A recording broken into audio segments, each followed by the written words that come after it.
Yes, so thank you very much, Maria. So I'm Matthias Lüfkens. I'm the founder and main author of the Twiplomacy study. For those of you who haven't heard about this, basically we're looking at how governments, heads of states and heads of government and foreign ministers use social media. It started in 2012, mainly focused on Twitter, hence the name Twitter and Diplomacy, Twiplomacy, but we've expanded to Facebook, LinkedIn, YouTube, Google+, and even Snapchat, Instagram and Snapchat, and I'll talk a little bit about that. What we're seeing this year, 2017, so 5 years on, 92% of all governments, of the 193 UN governments, have a Twitter presence, either institutional or personal, of their leaders. Here you can see some of them.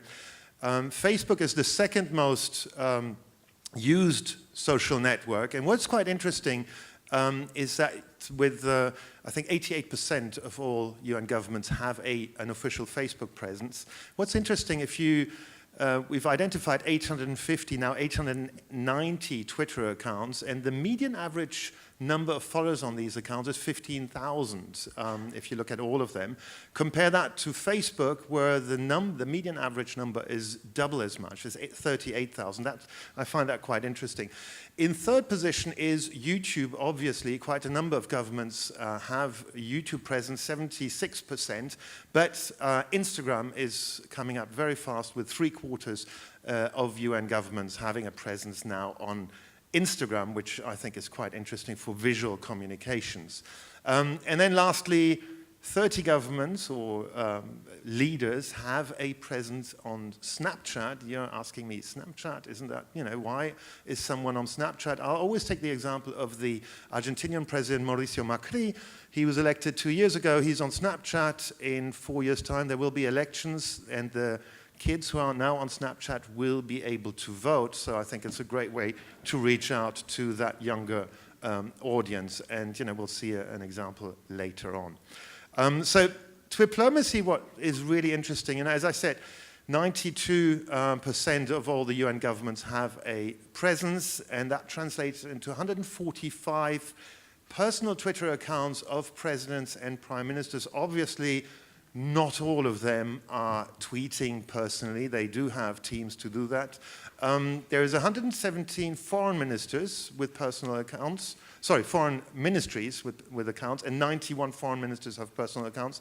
And they have put, over the past years, their diplomatic missions on the platform.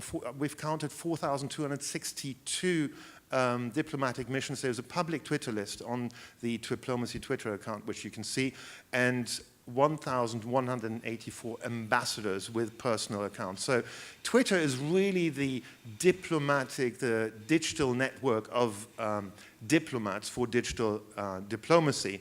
And what is quite interesting is in the study is not who has the most followers, but what I really think is the most important, who has the most mutual connections. So for those of you on Twitter, if you follow someone, the person follows you back, you will have a second layer of communications via direct messages.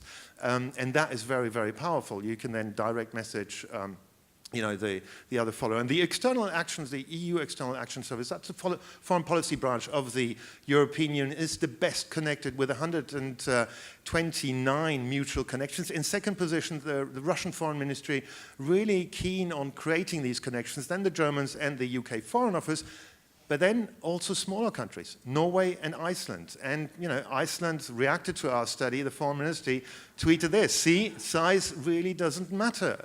So as a small country, using these digital tools, you can actually be on par with the big guys. So I thought that reaction was quite interesting. And it's really the state of the mutual relations on Twitter really shows you the state of their diplomatic relations. What's quite interesting, so we've created this Twitter account 5 years ago, which I'm very proud of, at Twiplomacy, which now has 50,000 followers, which is quite impressive, I have to say. But more impressive is I have 2,100 other verified accounts following this account. And that is quite high. If you have a verified account, you can check how many verified followers follow you. And I think 2,000 is pretty good. And what is even better, if we look at the other accounts that world leaders follow, number one is the UN. 338 heads of state and government follow the UN. Barack Obama, not surprisingly, in second position. I mean, he is the digital president.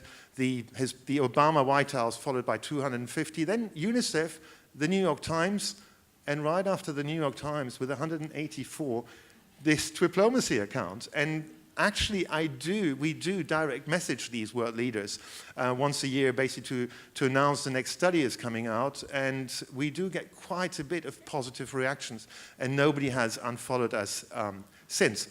Obviously, for the media, they want to know who's the most followed. Well, I can tell you, until now, Pope Francis is the most followed world leader if you add up all his 9 language accounts. The Pope tweets in English, but the Spanish account is actually most followed, but also in Italian, in Polish, in German, in French, in Portuguese, Italian, and Latin.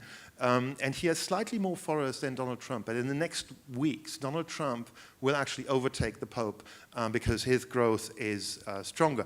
And then, quite interestingly, the Indian Prime Minister Narendra Modi and the institutional account, PMO India, and the institutional account of the US President and the White House account. So really those are the biggest countries kind of really dominating here. And if we've heard yesterday, once the billion Indians come online, I'm pretty sure the Indian Prime Minister will become #1. So if we look at Asia, the president of Indonesia is the most followed in this part of the world, followed by Najib Razak, Prime Minister of Malaysia, the government of Japan, and the president of Korea. But what's interesting is the number of followers, frankly, is not really interesting. You want to know how effective are these world leaders. So we've looked at the number of interactions over the past 12 months. These figures date from May 2016 to May 2017. You look at that figure, Donald Trump had 166 million interactions on his tweets. That is 5 times as many as Narendra Modi, who is in second position with 35 million interactions. Those are figures which are absolutely incredible. And then 13 million for the Turkish president, and Pope Francis with 12 million. So those are really interesting figures. Now, we didn't do an analysis if these interactions were positive or negative. At least, their tweets hit home. If we look at the number of, and this is quite interesting, how effective are they in their tweets, actually it's the King of Saudi Arabia, King Salman, is very, very effective with 147,000 average retweets per tweet. Now, he has a very simple Twitter strategy. He doesn't tweet very often. He tweets probably every 3 months. But when he does, he breaks Twitter in Saudi Arabia, where Twitter penetration is quite high. And then look at that. That's 10 times as much as Donald Trump. He does get on average 13,000 retweets for his tweets, 10,000 for the Pope, and then 6,000 for the POTUS account. But beyond the figures, what is quite interesting is the use of the US president, the use of this platform by the US president. He just tweeted a couple of minutes ago a tweet, big week ahead, exclamation mark. What does he mean? So, and we know he's actually himself who's tweeted it. So, yes, this is a cartoon from Patrick Chapat, the Swiss cartoonist. With Donald Trump. It's already dates. I think it's a year old. This illustration, and really showing that Twitter is a tool of mass engagement, just as much as the nuke button on his desk. And one of his most retweeted tweets, of course, is "Today we make America great again." Normally, you should not write all caps online because that means really you're shouting. But what's quite interesting is what we looked at this year is how do world leaders, how do the others, governments, react to his tweets? So, first of all, since the election, few people, wanted to react. Like, for example, the UK government, the Foreign Office, did not react to Donald Trump when he suggested that Nigel Farage would make a great ambassador. So the UK Foreign Office said, well, we'll rather downplay that tweet and not react to it. So we've seen the French president making a stance very clearly with this Make Our Planet Great Again visual, which was shared on Twitter, on Facebook, and on Instagram. The French Foreign Office went a step further and actually used a White House video which explained why the Paris Climate Agreement was a bad deal, and they annotated it, basically taking that same video and saying leaving the Paris Accord is a bad deal for America and the world. So it's a great video. I'm not showing it to you, but have a look on their Twitter page of the French Foreign Office. Quite interesting reaction here among friends and allies. Also, one reply from Donald Tusk, the president of the European Commission, directly to Donald Trump, real Donald Trump, please don't change the political climate and the climate for worse. Very open, direct reply here. But very few leaders actually will engage directly with Donald Trump. Someone who did is the Mexican president. When they met back in September last year, Donald Trump tweeted, "Mexico will pay for the wall." Well, to that, the Mexican president replied, "I will repeat, as I said to you personally, Mexico will not pay for the wall." The problem here, he tweeted it in Spanish.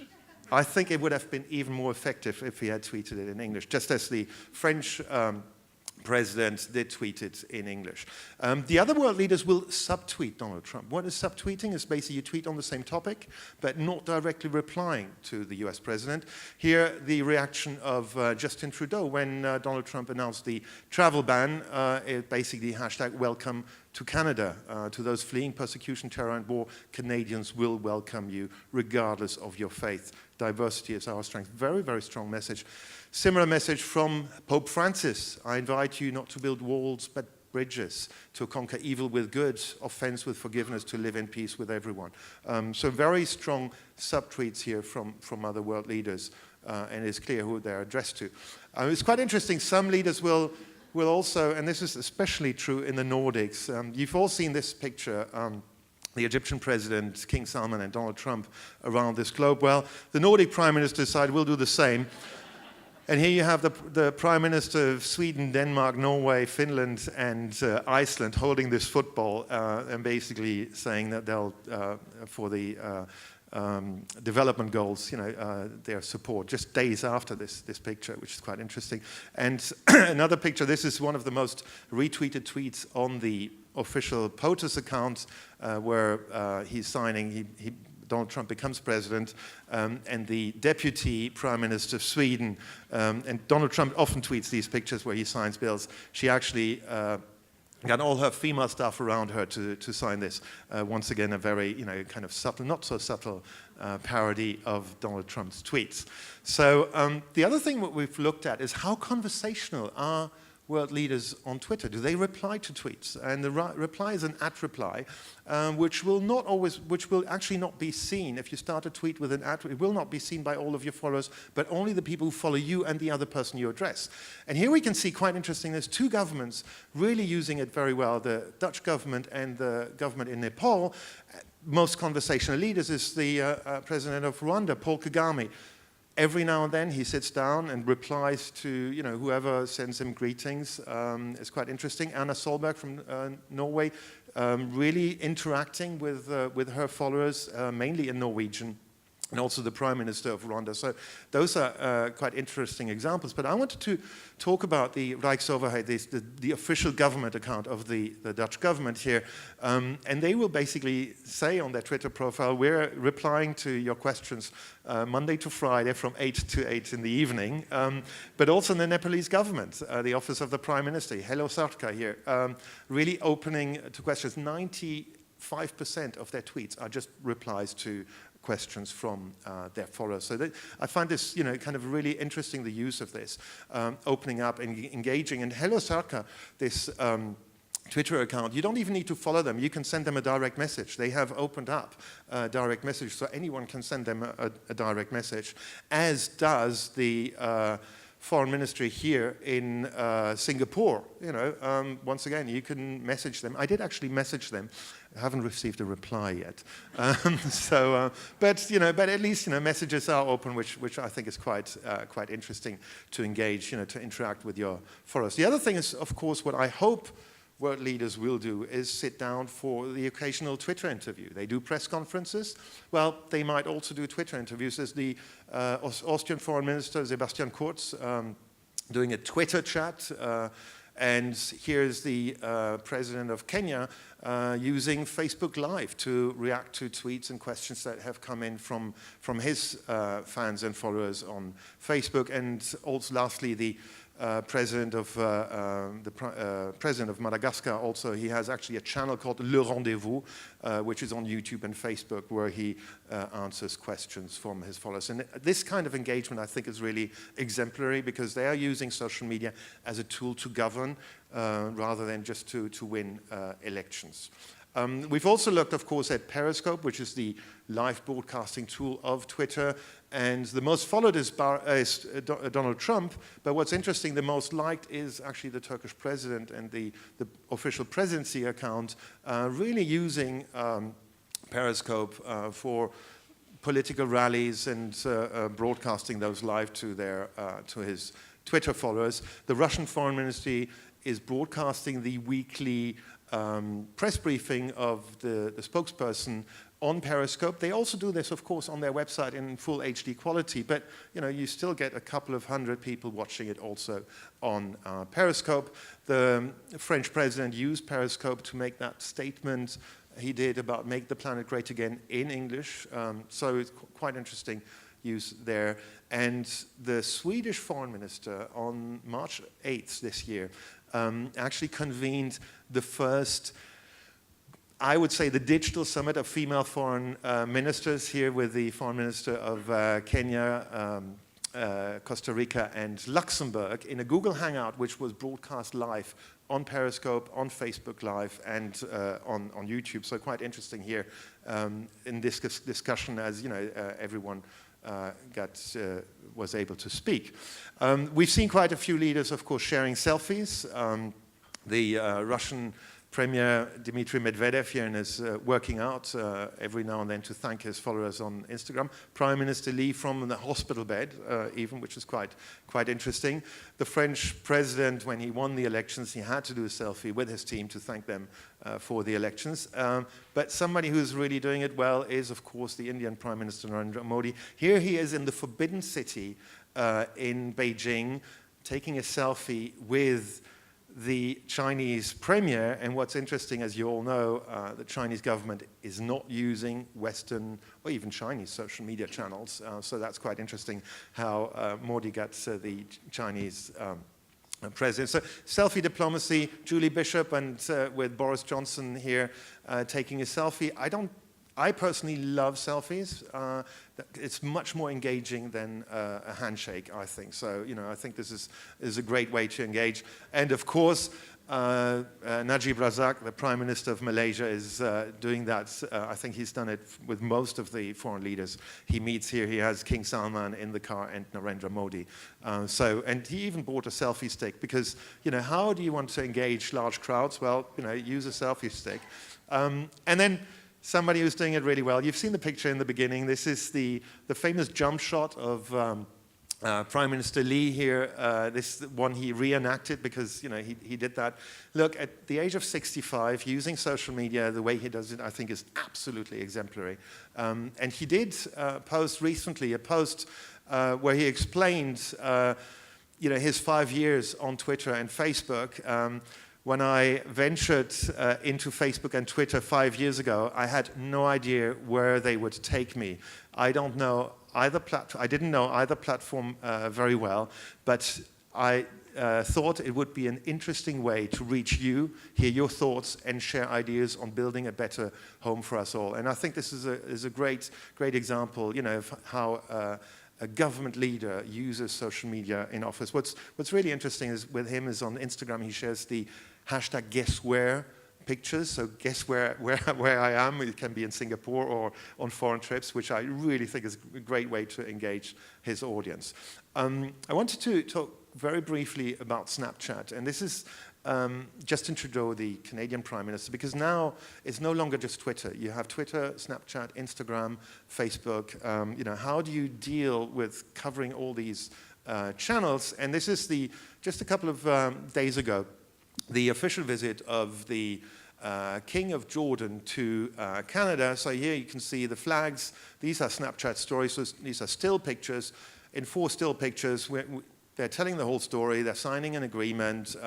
They're about to go live for a press conference, and then the press conference, the shot from above. So in 4 pictures, you basically tell the story. Obviously, they're not live streaming the press conference on Snapchat, but you know, it gives you an idea. And they actually did the same Instagram story on Instagram in 4 shots here. Instagram stories, which is a copy of Snapchat. Once again, the flags, the signing, and the press conference. On Instagram, this ended up as a shot now taken by the official photographer, a really nice shot, you know, through kind of behind the scenes, you know, where the 2 leaders talk together. So on Instagram, just one picture, 25,000 likes. And that same picture was also used on Facebook. And finally, on Twitter, you had, you know, 2 pictures here. So this is kind of, you know, what social media teams now have to do, basically service every single social media channel for an event. The UK Foreign Office had a great idea for the official royal visit of the Spanish king to London. They gave their Snapchat account to the UK ambassador. So there he is, getting ready. Off we go in the car, and basically taking a picture of the lunch menu, and then basically he's in the first row taking a picture of the Queen, of the King. So you have a whole series of pictures here telling the stories. Unfortunately, you know, with Snapchat and Instagram stories, these stories disappear after 24 hours, so you won't be able to find this again. But I thought this is a great way to really empower, you know, other people to run the Snapchat account. So, you know, in part, you know, as a end shot, I would like to quote the president of Namibia, who went onto Twitter with this tweet: "Be a leader, not a follower, LOL." So thank you very much. And with that, happy to take any questions. Thank you. Thank you.